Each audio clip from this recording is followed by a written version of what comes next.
You say someone who's submissive and you're the leader, then you'd be the person under would be what? If I'm the leader, then anyone under me is following my lead. If they're following me, I am their leader. So you're looking for this equalness. It's a very feminist mindset. I'm saying that a man has roles and a woman has roles. Some roles can overlap sometimes because with inflation, both parties are working. But there's no overlapping if someone breaks into the house. Who's getting the door? The man is going to get the door. There's no overlapping if someone walks up to you and slaps your butt. He's handling that. You're not handling that. And if he doesn't handle that, you're breaking up with him. You will lose attraction for him and grow resentment for that man because he's not holding up his end of his duties. Same thing with the woman. If she's not being feminine, fit, fun, and submissive to the men, well, it's like we both working, but come home with a smile still.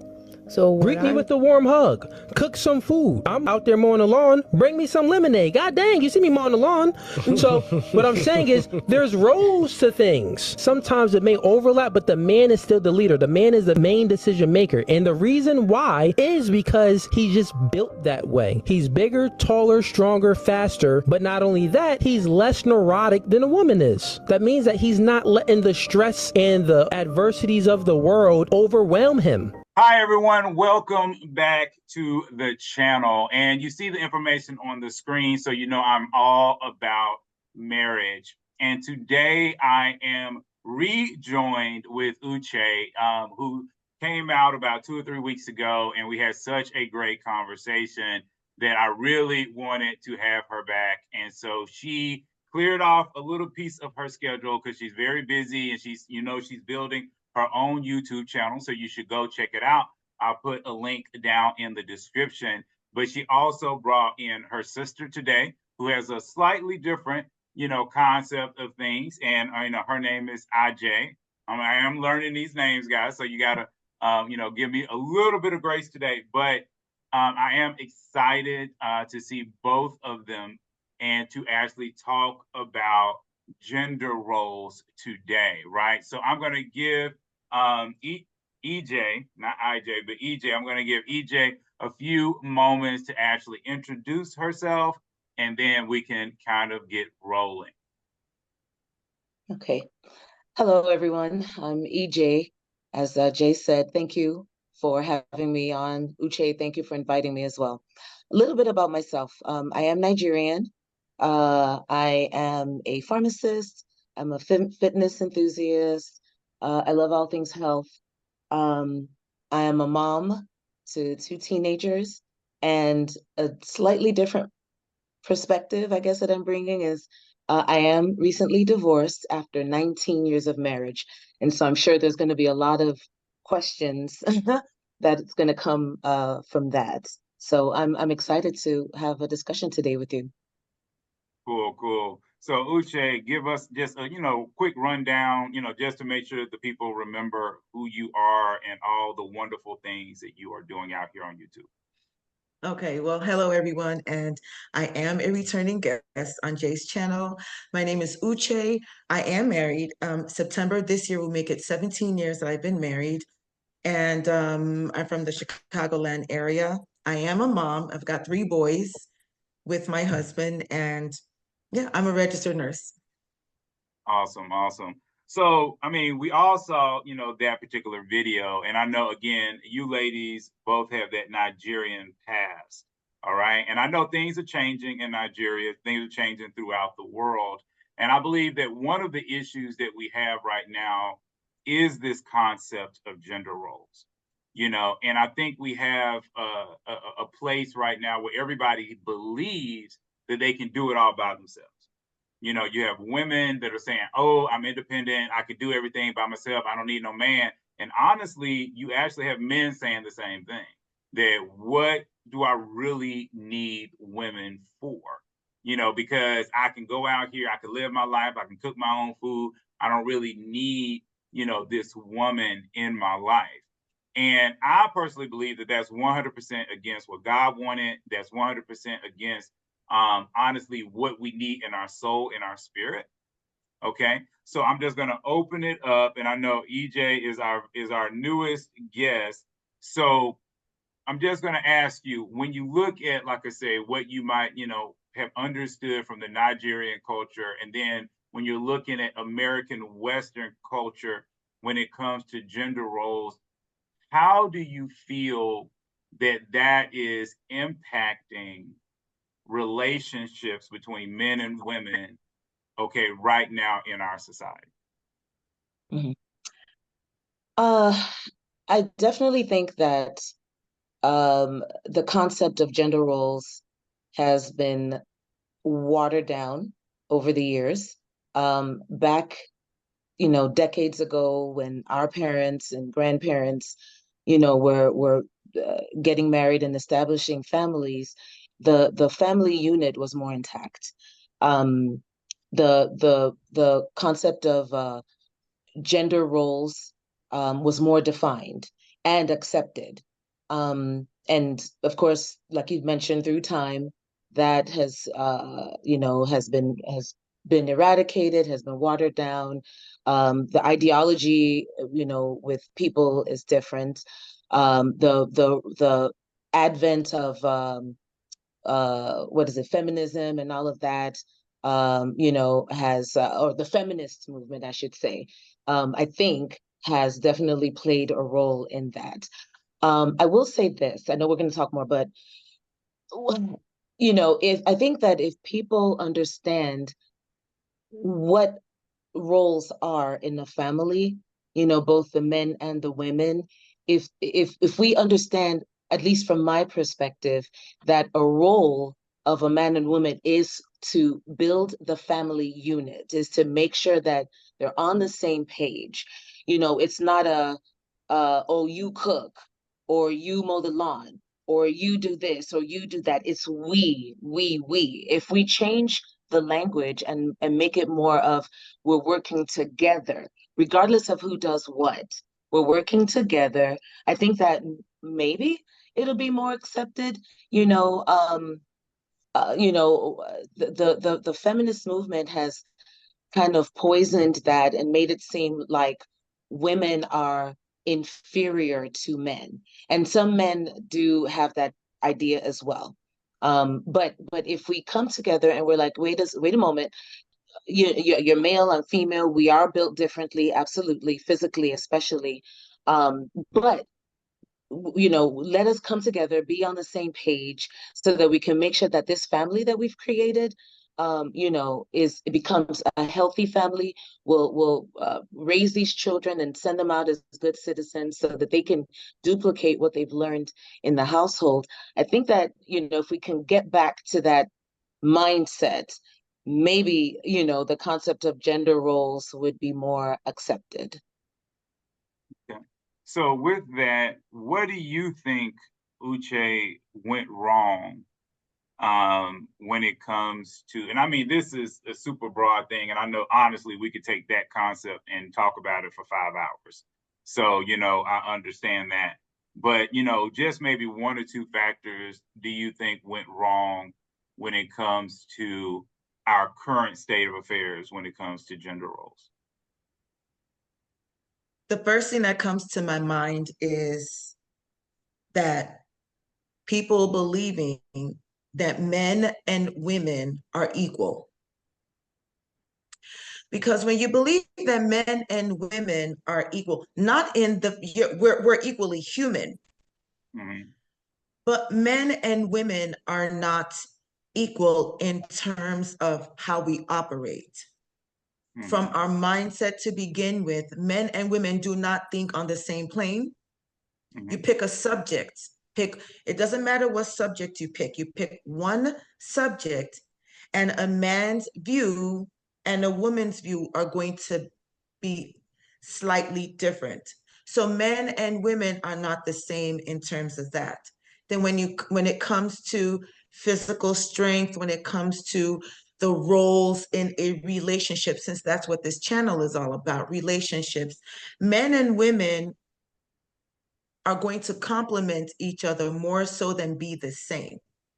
And because of that, you cannot expect that the man and the woman are going to be doing the very same things all the time in a relationship. Therefore, men and women have to figure out, okay, what is the best way that you and I can work on this relationship that will give us the best outcomes? You see, and we also have to keep in mind that there's something called innate behavior or innate thinking. Men and women in general innately think differently. So because of that, because we're wired differently in a lot of things when it comes to relationships, where, there's some things we're going to be geared towards more. Like men are very innovative. I'm not saying women are not innovative. I'm not saying women are not assertive.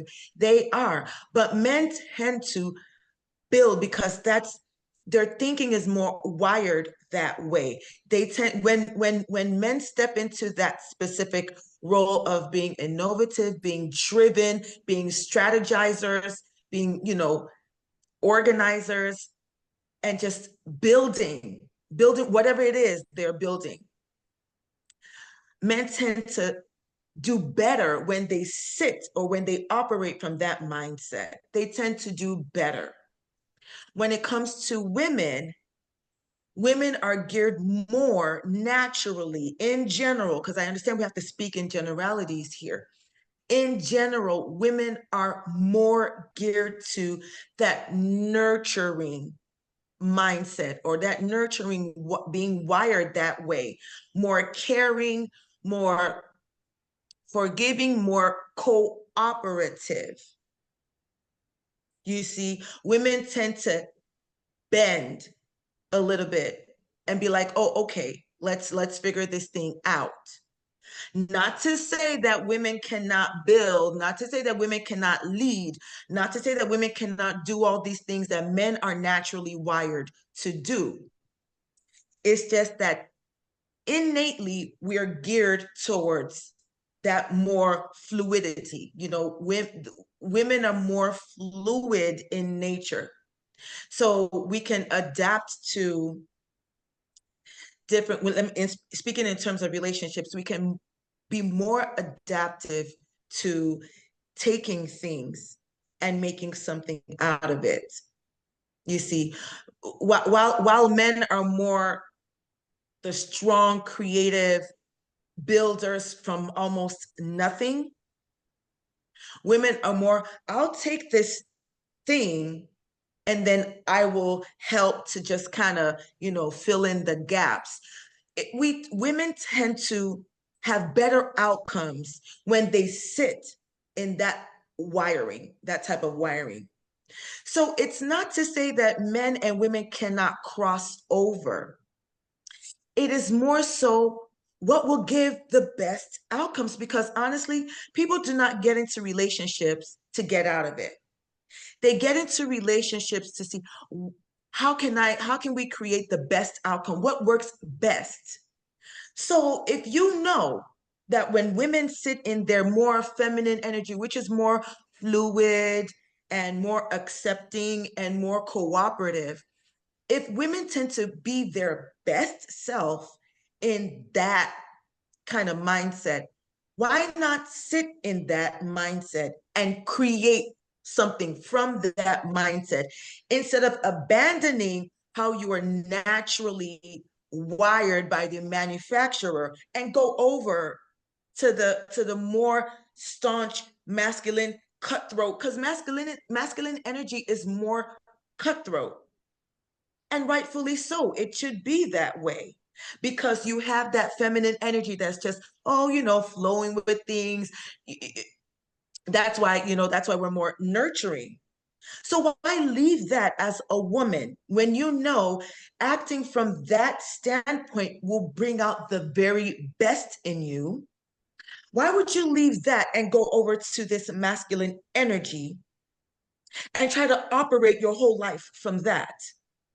No, I mean, You see, I'm definitely with you. I actually, because I did want to kind of come in right now, because one of the things, and I know both of you ladies, like I say, have a slightly different culture than a lot of the people, that view this channel, even though, like I say, I know this goes all over the world. And, one of the things that, for the people that's brand new to the channel, I do talk about some of the struggles that a lot of generational Black people have.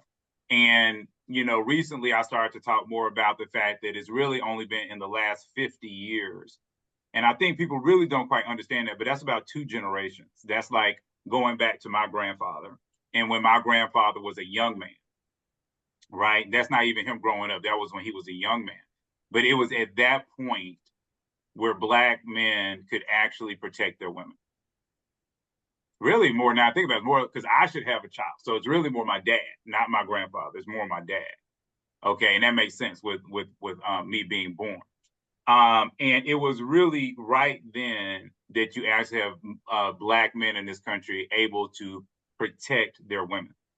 Because literally, like I said, we could be walking down the street and they could just arrest us. And this happened over and over and over again. And, white men will rape, Black women and stuff like that. I was just watching something because they're doing something at Rickwood Field, the baseball. And they were talking about how one of the guys that was there, he was literally there, he's like 75 years old. And he was talking about how he could not even sleep in the hotels. And see, we don't think that way, but that would be like, that's my dad's age.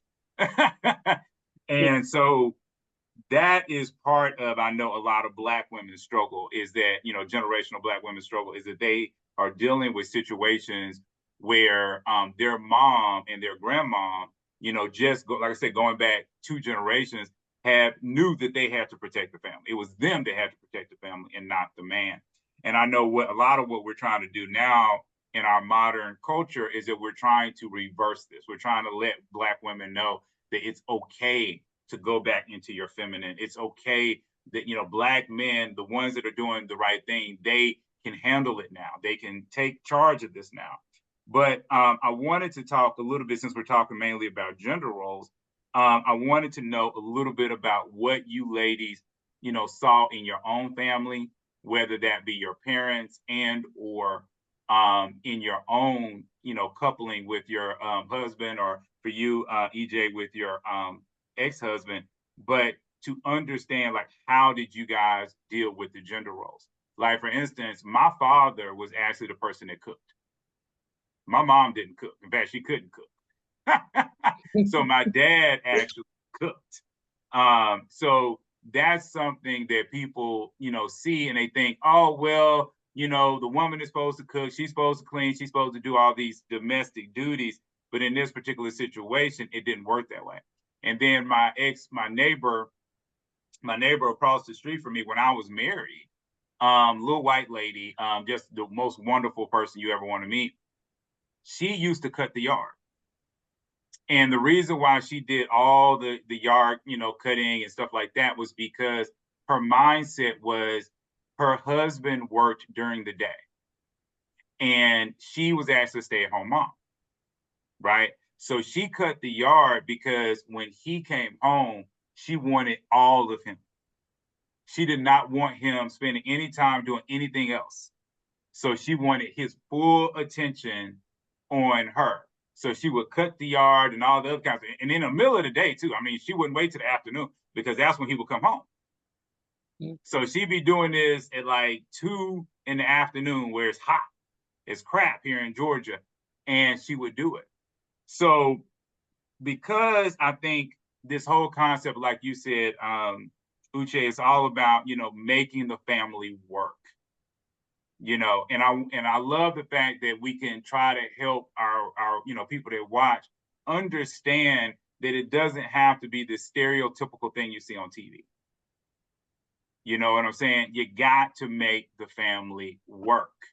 So for you ladies, what have you seen? What have you experienced with the roles that you guys have played, and or the roles that you have seen with you, your family, your friends, that can talk to a little bit more of this gender role stuff? And we'll start with you, EJ. Mm-hmm. Okay, well, growing up, my dad was the primary breadwinner. My mom, she was a caterer, so she would bake goods and, sell them to businesses and stuff. So she was kind of like a stay-at-home mom, but that was what she did as well on the side. However, like you said, it wasn't, I mean, my mom did the bulk of the cooking, yes. But every once in a while, my dad, would whip something up in the kitchen. So it wasn't where he was like, well, I'm the man and, I'm not going to get in the kitchen and I'm not going to do this or that. You're the woman, you have to do that. And I think that's why we have that mindset that mom and dad does what they have to do, gets into a role that will make the family unit work. And so that was what I saw growing up. My mom taught us how to be wives. And it wasn't, oh, you have to cook and you have to clean and you have to, take care of the children by yourself. It was, and Uche touched on this, you have to be agreeable. You have to be a helper. You have to be a partner to your husband, whoever you're going to marry. Whatever vision it is, does it align with yours? Great.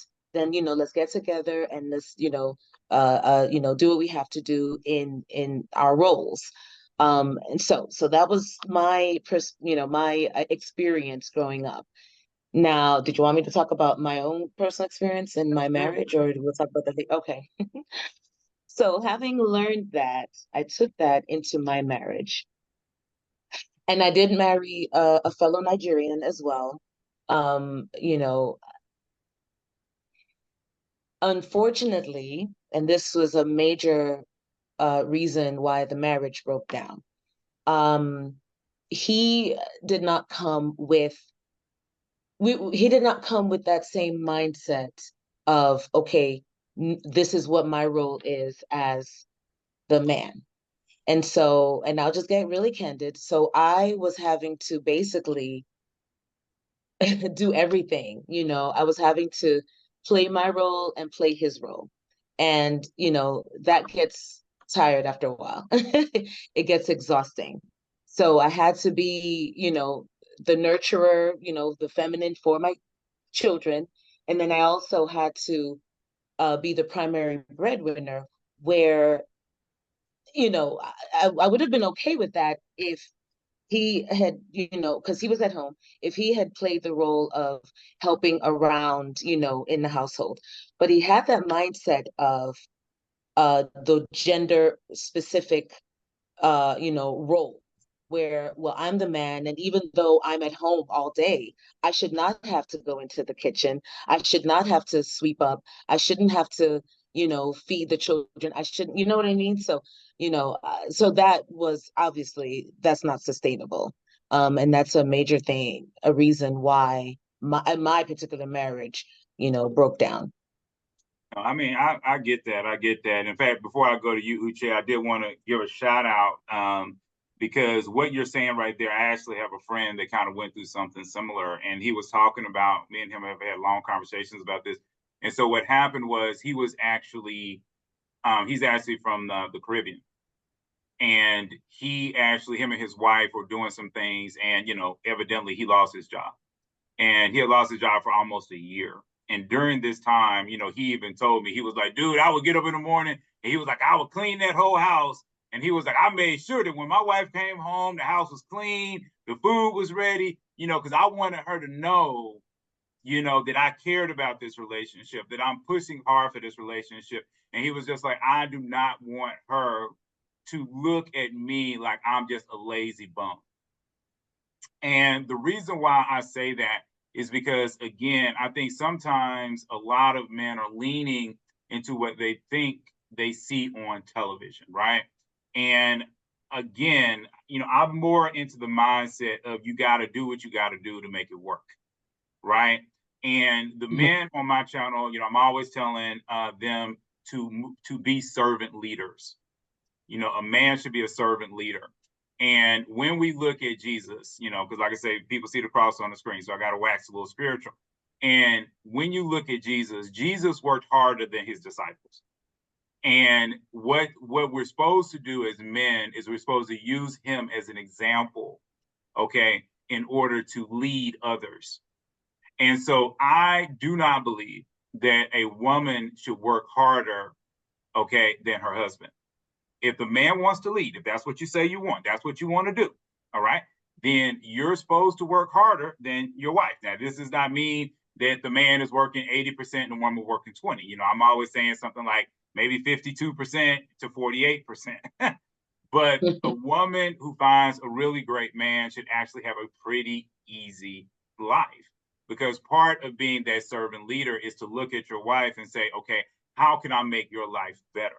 It doesn't necessarily mean I'm going to bend over backwards and buy you a Mercedes Benz and buy you flowers every weekend. No, it doesn't mean that, because people can get into excess. But it's important that a man is coming in and he's leading and making sure that that his family stays on track. All right, no matter what his financial situation is. So I just did want to throw that little nugget out for the men that are watching. So now you, Uche, I know y'all have pretty much the same thing with the mom growing up, and again, the mom worked. As we can see, I've always told you guys on this channel, very few women can just be stay-at-home moms. It's actually very difficult to do financially. And even we see it, with these ladies right here. So with you, Uche, what did you see, not only with, like I say, growing up, but also with your own, marriage today? Okay, well, I'm not going to reiterate what EJ just said because it's the same background. But for me, while my husband and I were courting,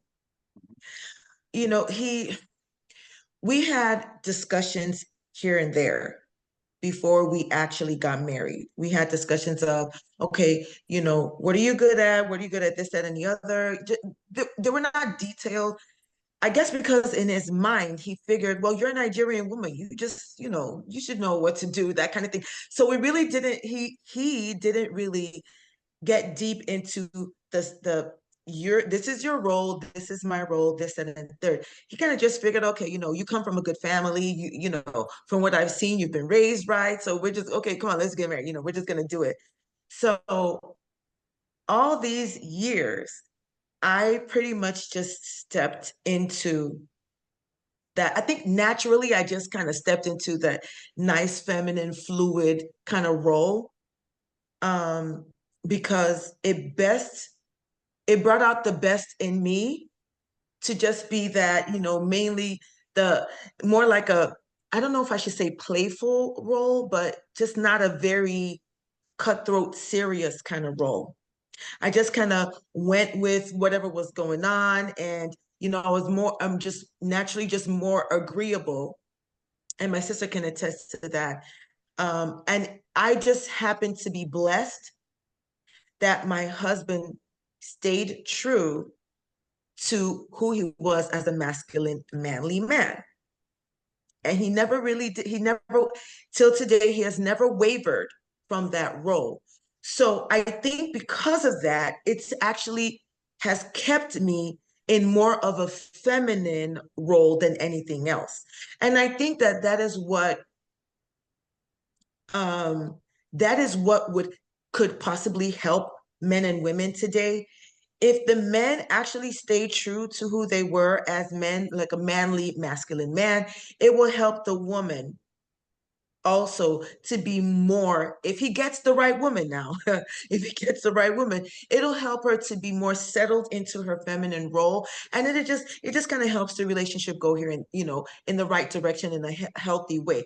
Does not mean that there will not be problems along the way.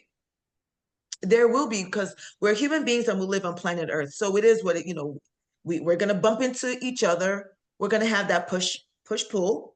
We're going to have disagreements, but we're better able to handle those disagreements without fighting and destroying each other, that type of thing. So that's what I have seen in my own marriage, that my husband stays his masculine self, and it helps me to just kind of stay in my feminine, kind of just soft, agreeable kind of mindset. Does not mean also that women should wait for the man to be manly. You can be your feminine self and continue to be your feminine self, even when the man maybe once in a while may shift off gear. And then that it's at that point that the woman would have to say, hey, you know what, let's sit down and have conversations. Because I truly believe that men and women tend to shift off gear sometimes. Mhm. And the marriage doesn't have to end. We just have to sit down and have conversations and be like, okay, hold on. Let's get our bearings back on track. Because if we veer off of who we really are as the man and as the woman, if we veer off for too long, eventually that marriage is going to tank. You see? So from what I have seen, so that's my experience. But from what I'm seeing on outside of my own marriage is men and women are not sitting down and having like honest conversations about how can we move this relationship forward in a positive way. I don't think that a lot of men and women are sitting down having those conversations. You don't just have one conversation. Every now and then you have to check in with each other because seasons change, you know, and human beings, we evolve. We don't stay the same. I'm not the same person I was 10, 15 years ago. I have definitely evolved. Thank God I've evolved in a positive way, you know, but I think that men and women really do need to sit down and have these honest conversations about what are you best good at and what am I best good at, and let's bring it together and let's see how it can work, No, because we're all about it working, you know, not throwing in the towel at, you know, any little squabble, we just throw in the towel. No, it's about working it out. We have lost the sense of working it out. I don't know if as a generation we are afraid to sit down, have conversations and work it out. Not to say that every time, you know, every marriage would keep going forward if we sit down and have conversations to try to work it out. Some marriages, you do the best you can. The man does the best he can. The woman does the best she can. And it still ends up, you know, in a divorce court. But don't you want to set yourself up for success if you just sit down, talk about it, and see how we can work it out? It gives you a better chance of it working. I mean, I 100% agree with that. And I like the fact that you talked about that because one of the things that I've noticed with, you know, just relationships, period, is that a lot of people are not having the hard conversations. It's almost like they just don't want to do them. You know, they just keep jumping over. I'm even surprised, like I say, even when people are dating, you know, and I've said it multiple times where, you know, I've dated someone and people look at me kind of crazy when I let that person go. They're like, oh man, that girl was fine. Why didn't you stay with her? And I'm like, dude, we had nothing in common. And these people, they just want the relationship to work. And I'm always saying, like, dude, it's like you got to be friends with the person. You got to want to be around them. You have to be comfortable with them. If you don't have that, you know, why are you staying? But one of the things that you said right there, and I actually did want to ask you more about that, is that you said that, you know, you see people that are, you know, trying to, you know, they're not trying to work out the problem. They're basically ignoring the problem. So from a perspective of Western culture and Nigerian culture, do you see people in the Nigerian culture trying to work it out more? Or has the Nigerian culture kind of leaned a little bit more into this Western mindset? Well, when I was growing up in Nigeria, we saw a lot of couples trying to work it out. And if they couldn't work it out, then they'll step out of just both of them and go find like an elder or, you know, the pastor, or but they'll seek help, you see, to work it out. Like they'll try, just both of them try to work it out. And then if that doesn't work, then they're willing to step out. We saw a lot of that. And I say that because my father happened to be one of those elders. Like, you know, they'll come and say, hey, elder, you know, you got to help us out. This is the issue we're having. and come help us figure out how we can, work it out in our marriage. So because me and my siblings saw a lot of that, it just in our minds, yeah, that's how it works. That's how it is. Marriage is a working out thing. You got to work it out. You got to, you've got to try. You can't just, the first thing in your mind is not, let's end the marriage. First thing in your mind is, okay, let's figure out how to work it out. Whoever we need to call family members, pastor, whatever, call his family, call her family. Everybody sit down and discuss. I mean, these are like real discussions. They're not surface level discussions. And my sister can speak more on that. These are not surface level conversations. These are like deep down to the real problem. Conversations that make you feel uncomfortable. Those are the type of conversations that the elders and the pastors and everybody, would kind of sit down and have. And it's not a one-time thing. They will continue to help this couple out until, and they'll almost like see it to the very end. Like, okay, you guys are good, fine. Then they'll let go and go about their business and let the couple take it from there to continue the relationship. Sometimes these marriages did not last, but most of the time they did. So with that, seeing that as I was growing up, it has helped me in my own marriage to persevere, sort of kind of, not just I come with we're going to work it out. We're going to see it through to the very end. Because I believe that every marriage on planet Earth ends one of two ways. Either it ends in divorce or it ends until death do us part. So you pick and choose. Which way do you want your marriage to end? You see, and then you work towards that. Oh, that was most great. times it's going to, yes, most times it's going to work out.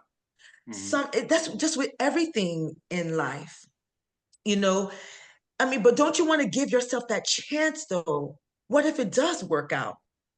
So let me see how we can patch this together, that kind of thing.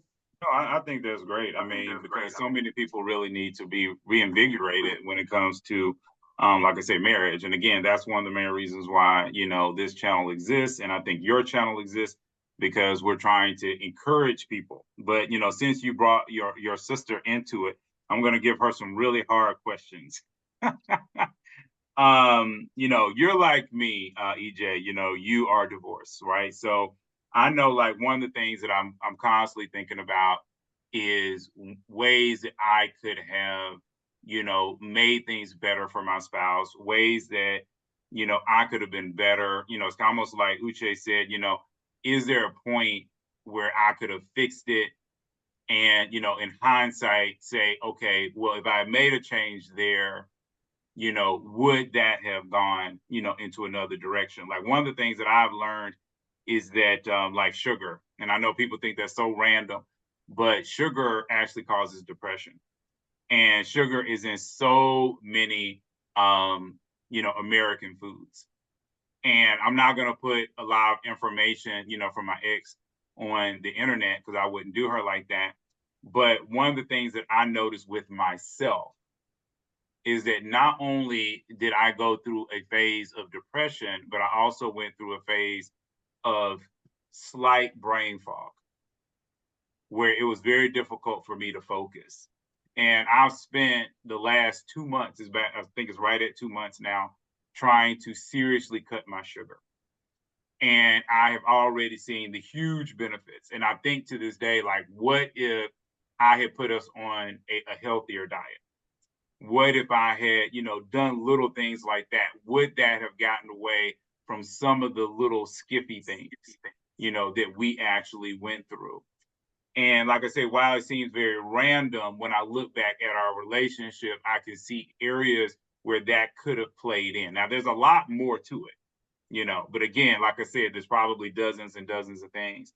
So with everything, and like I say, the point of this is not, like I say, to put you on blast or to put, your ex-husband on blast.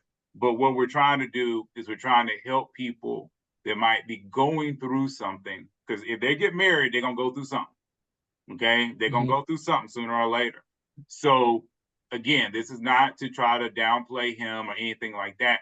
It's more about what have you learned that would help you in the next relationship or could help, the people that are watching to be in a much stronger, more solid relationship with their person.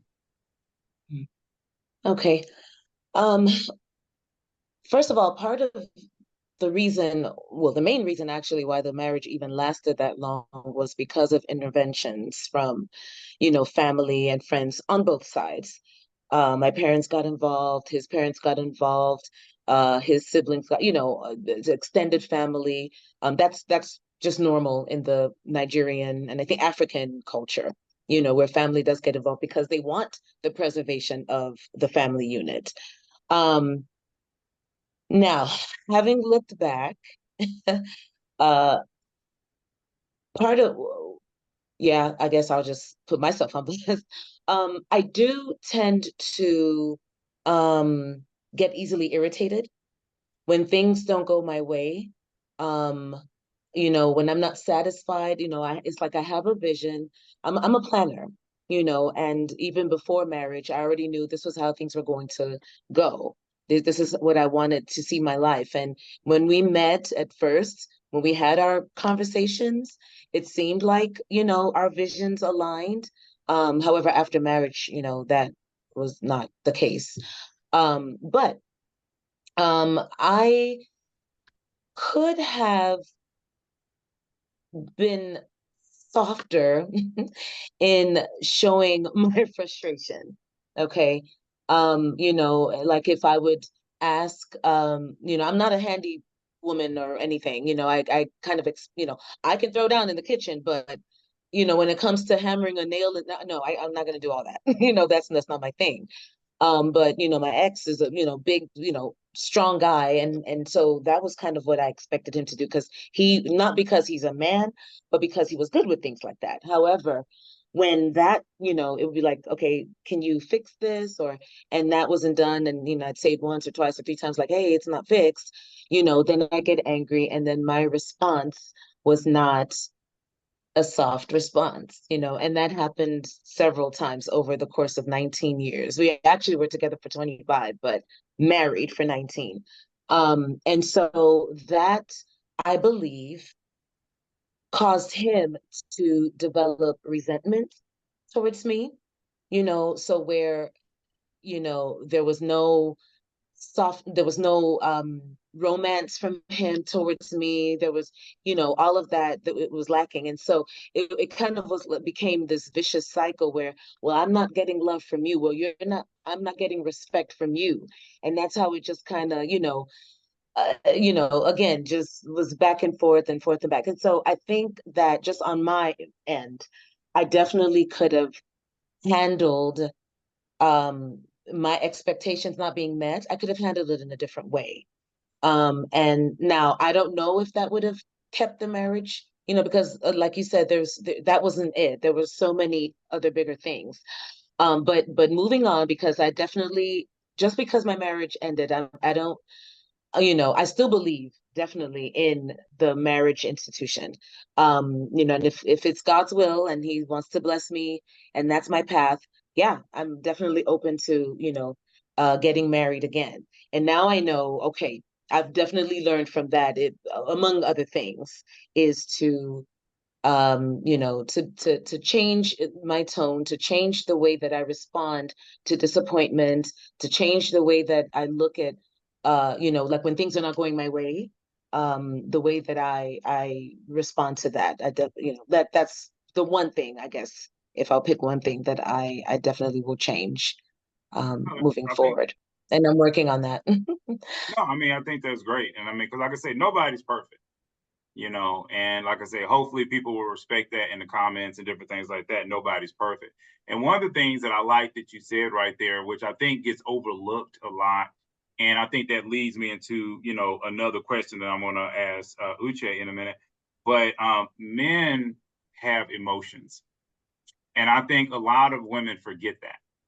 And they come in believing that every man is this huge, ball, this pillar of rock, right? We're just this big pillar of stone and nothing bothers us. And that's not true. And there's nothing, I'll be honest, ladies that's watching, there's nothing more painful than the woman that you love, doing something or saying something that cuts you into your emotions. And I was actually watching a video earlier, and I actually was thinking about doing that as part of our topic tonight. But in that particular video, this guy, that's his whole thing. He was basically, I think he was in a church, and he was basically trying to let women know that if you do certain things emotionally to your man, you can shut him down. And you can shut him down to a point where you'll never get access again. That's the one thing I wish a lot of women understood. Most men, they only give you one key. And once you have, used that key, and you've misused that key, I should say, but once you misused it, they take it from you, and then you never get it again. And that is the key to their heart, to their emotions. And like I say, once that key is gone, they shut down. And at that point, and even how you talked about it, even with the romance side of it. And again, a lot of women think, oh, well, men are just horn dogs and stuff like that. And I'm always telling people that's the biggest lie in the world. Y'all don't know y'all's biology. Okay, as women get older, they become more sexual. As men get older, unfortunately, we become less sexual. I mean, that's how it works. So by the time people in their 30s, it's about equal. And so from that, when you're dealing with a man, he's 40 plus, his emotions are shut down. Now he doesn't have that desire, sexually anymore. And it's easy for him to just not do anything. And I wish, again, ladies that's watching and guys that's watching, you have to prevent these things. And that's kind of what Uche was saying. When you actually have to talk these things out, you have to be in communication. You cannot allow yourself to stop being in communication. It's really important for you guys to constantly communicate. It's not just about having sex. It's not just about watching your favorite show. It's about even little things like, how are we going to paint the house? Oh, we don't have the budget in order to pay the house note this month. How are we going to get over that? How did you feel about the fact that you weren't able to go to the vacation that you wanted, last year? All of these things, they have to be talked out at all times. Marriage is work, and it's continuous work. All right. So with that, I did want, to talk to you, Uche, because you were saying about this masculine man, right?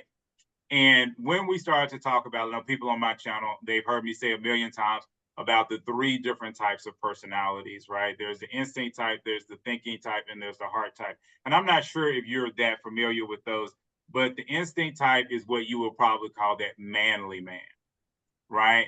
And then the heart type is going to be exact opposite. That's more of the loving, supportive man. And then the thinking man is kind of in the middle.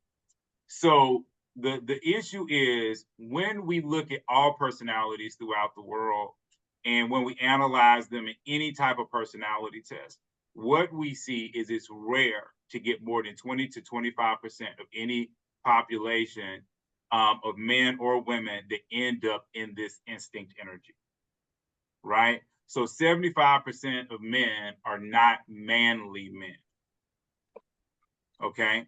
So with that in mind, and I know this is a harder question for you. So if you need a few seconds, don't worry, I'll cut to your answer. But how can a lot of women cope and help men that are not walking fully in that manly, masculine energy? How can they help these men, and then at the same time help themselves stay in their feminine energy? And like I said, I know that's a really toughie. That's a toughie. But like I say, you're a genius. That's why you're on here, so you can help all these wonderful women. No pressure, though. No pressure. Well, I wish I was a genius.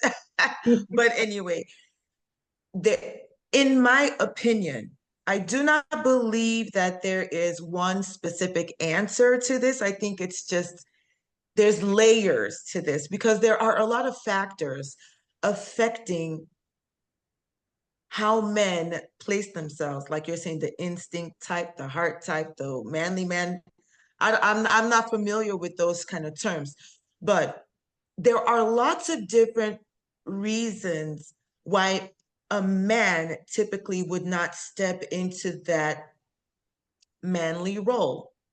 What I have seen from the reason why I say that, because what I've seen from all these media platforms is that a lot of women, more women than not, are actually looking for that type of man, the type of man that is more manly, like he takes charge and, that type of thing. He's in that provider, protector, assertive kind of leadership role. Most women say that's what they're looking for. There are a lot, and I truly believe that way back in the day when the family unit was more together than it is now. The nuclear family, when it was very strong and we had more nuclear families, men were actually manly men. You had more manly men than you did not. You see? So if we're going to be real and honest, that nuclear strong family unit has been watered down over the years. And even with the influx of different social media platforms, it's really not helping. So that is one of the things that is a stumbling block for men being that manly man kind of type. What kind of family are these men growing up in? What kind of society are they growing up in? How much manly influence is affecting the men these days? You see, if there was no father figure or actual biological father who exemplified what a manly man should be and how he should walk in that energy, I mean, how do you expect these men to step into that position? You see, so you have that factor going. You see, and another thing is, sometimes, not all the time, but sometimes when women come in that masculine type energy themselves, a man who is probably doing the best he can, trying to be on his journey to being, step into that role of being the leader, the protector, the provider. And he gets with this woman who is already like, I'm coming with my own energy. Then that also can deter him, or that also can, I'm trying to figure out what word, discourage him from stepping into that role. And then unfortunately, what we have going on in society right now is, oh, the men should be, more emotional, and the men should be more, more so act like he's her best friend. And I'm sorry, in my own opinion, and I may be wrong, I have two sisters and I'm in the middle. They are my best friends. I can't imagine myself dealing with my husband the way I deal with my sisters, who are my best friends. You see? Oh, I'm 100% with you. I agree. Yeah. I don't not believe that your man or your woman is your best friend. I say they should be very good friends, but they're not your best friend. But go ahead. I'm very sorry. Go ahead. Continue. Yes. So there are a lot of things that are affecting the men from being in that manly position. And then there's another thing as far as how do you define the manly position? Are you talking more stoicism, or are you talking more middle ground, like a mixture of stoicism and then a mixture of just being a little bit more on the, for lack of a better word, softer side? You see, so you have this also affecting men from being in that manly position where that women truly do want them to be, like the traditional, how our fathers, our grandfathers were, you know, that type of thing. So you have also that, because I guess men believe it's either or. You're either stoic or you're just soft like a female, you know. But there's a middle ground, and that middle ground is a mixture. You pull from being stoic, and you pull just a tiny bit, maybe a drop of being a little bit softer or a mellow. You mix them all together and you have a workable manly man. So I think that's one of the problems we're having. Men, stepping into that manly position. It's like, okay, well, what is manly? Are you talking about stoicism, or are you talking about being a full-fledged feminine man? I don't know if I can say it that way, but it's more of helping men to come into that middle ground, because I think that is the sweet spot where a man can be manly and at the same time he can be a little bit toned down. A woman can help a man be more closer to that middle, depending on how she is talking to the man, how she's behaving towards the man. That's why I'm always talking about conversations need to be had. Conversations in terms of the woman can say to the man, hey, you know what? If the man has stated what he really wants in a relationship, the woman can say, hey, you know what? These are things that I think could help, in a nice way. You're not commanding him per se, but you're just showing him, hey, this is what you said you wanted, and these are the things I think. So you present all the things that, as a woman, you think he should be doing if he's not doing them, you see? And then it's almost like you're pushing him to step into that role of being a manly man without pushing him. You're making these slight suggestions, like I said, depending on how the woman is talking to the man. If you're nagging him, then I'm sorry, it most likely will not work. But if you are presenting them as wonderful suggestions and reminding him, this is what you said you wanted this goal, and I promise, I think if you do XYZ, if you do that, the man has to do it. If you do XYZ, you're going to get to that goal you said you wanted. That's a woman being supportive of the man. And the more he tends to do it's just baby steps. The more he tends to do those things that the woman is suggesting in a very nice, pleasant way, the more he steps into that role of doing these things, the more he's going to build his confidence. And the more it's almost going to become part of him. Like, don't do it all for him. Just give him those suggestions. Let him do the bulk of the work. You see, that type of thing. But it all depends on how the woman is talking to him, how she's presenting these issues. No, So let me just give you one example. Without exposing my own family too much, but a lot of women say, oh, the husband doesn't know who the children's doctor is. The husband doesn't know who the children's teachers are, doesn't know their email. You know what I do? Because my husband is so busy working for us. What I do is I take a screenshot of the teacher's name, take a screenshot of their email, and I send it to him. I say, hey, these are their teachers. This is that. So, and then what I actually did, I don't know if I should say this, but what I actually did is I took my name, their school records, I took my name off of the first person to be called, and I put my husband's name.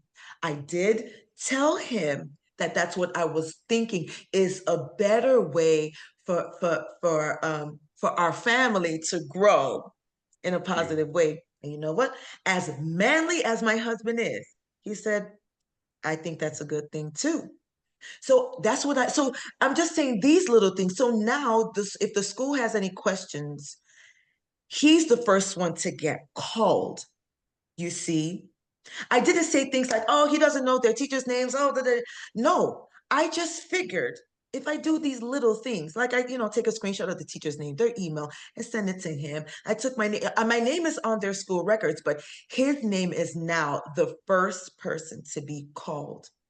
So now he has a very good understanding of what's going on with their school. He may not necessarily remember their names, but guess what? He has that information if he needs to pull it out at any time. So these are the little things that women could do instead of saying he doesn't know their doc, he doesn't make their doctor's appointments, he doesn't do this, he doesn't know their teachers' names, he doesn't even know their emails, he doesn't know when they're, if they play instruments or sports, he doesn't know when those things happen. It's okay if he doesn't know those things. You as a woman, how are you helping him to know those things? You see, that's where women come in as the supportive person. In acting, you have the main actor and then you have the supportive actor or whatever they have. Mm-hmm. There's nothing wrong with women taking up that role and being the best at being the supportive spouse. Well, why not? Now I can't even say that my husband doesn't know his kids' teachers' names. I can't even say those things because he knows it now. You see, he knows if you ask my husband what's going on with your children in school, he knows it because he is now at the forefront of that. Whereas before it was just me. I know I didn't have a problem with it being me, but in order for him to have a good working knowledge, not coming secondhand from me, coming from the school directly to him, I just suggested, I say, hey, you know what? I think it'll be a good idea if you hear directly from the school instead of hearing from me. Nothing wrong with that, but so now he stepped into that role. Now he is at the forefront of what's going on with his children. No, I mean, I love it. And I'm going to be honest with you. That to me is the definition of support. And again, I don't think a lot of women really understand what supportive means. And I'm always telling, people on my channel, a woman, it should be beautiful. She should, as his eyes see beauty, she should lean into her kindness. And then she should be supportive. And that is exactly what supportive is. You're basically saying, okay, well, my husband doesn't know, so I am going to make sure he knows. My husband can't do this. I'm going to make sure he can do this. That is the whole point. That is being supportive. Wherever he needs help, there you are. Okay. And, that is how the world works.